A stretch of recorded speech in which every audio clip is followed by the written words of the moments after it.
తిరుమలలో భక్తుల రద్దీ సాధారణంగా ఉంది. స్వామివారిని దర్శించుకునేందుకు ఇదే సరైన సమయం. శ్రీవారి సర్వదర్శనానికి కేవలం 6 గంటలు మాత్రమే పడుతోంది. నిన్న శ్రీవారిని 68,586 మంది భక్తులు దర్శించుకోగా 24,764 మంది భక్తులు తలనీలాలు సమర్పించారు. నిన్న స్వామివారి హుండీ ఆదాయం 3.71 కోట్లు వచ్చింది.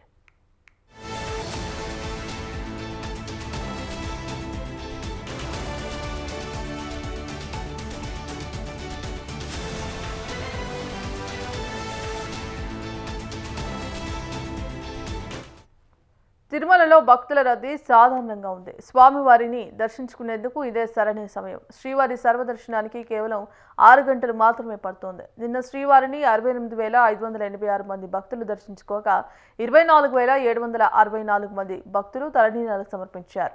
నిన్న స్వామివారి హుండీ ఆదాయం 3.71 కోట్లు వచ్చింది.